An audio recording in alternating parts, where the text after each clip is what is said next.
The House voted on a supplemental budget to the 2013-15 budget that ends June 30th. How did you vote and why? I voted no on the supplemental budget. There were some positive additions to the supplemental budget, like additional funding for OSO and also for Eastern Washington fire catastrophe. But I felt that it was not appropriate for me to vote yes because it does exceed the expenditure limit of our state budget, and also it uses funds from the Budget Stabilization Act, which I've always called the rainy day fund. It's our state savings account. Finally, I just think it was premature to pass a budget of this size before we have our revenue forecast come in March. And so it does now pass on to the Senate. It will be changed and I'm assuming improved. And so when it comes back for a vote after that, then I have the opportunity to look at it again and possibly vote for it to help out these needs of our state. Your bill related to border transportation benefit districts received a public hearing in the House Transportation Committee this week. Explain this legislation.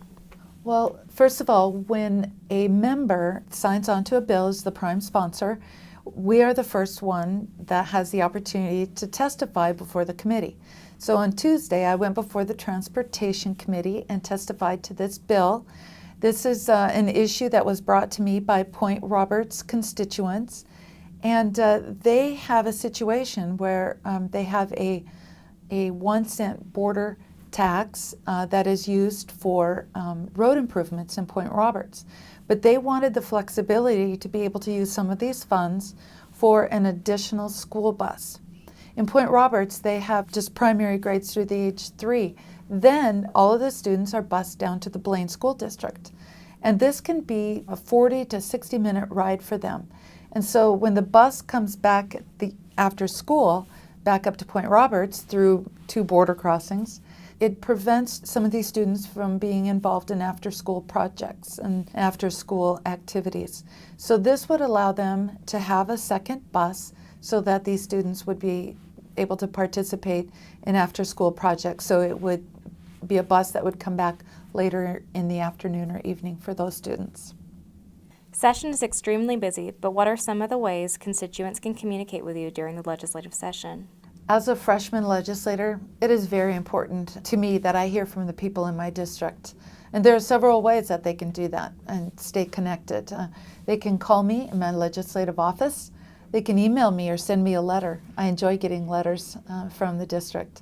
And there's also additional information on my website, representativelou-VanWerven.com. So, and if anybody is planning to come down from the district, I would love to have them call ahead so that then I can make time to meet with them. This last week was really important. I had some wonderful meetings with students from Lynn Christian and Meridian and Blaine and Ferndale, and I just love meeting with anybody that comes down from the district. Well, thank you for watching this little video. I hope it gives you a better idea of what goes on down here in Olympia. I would love to hear from you.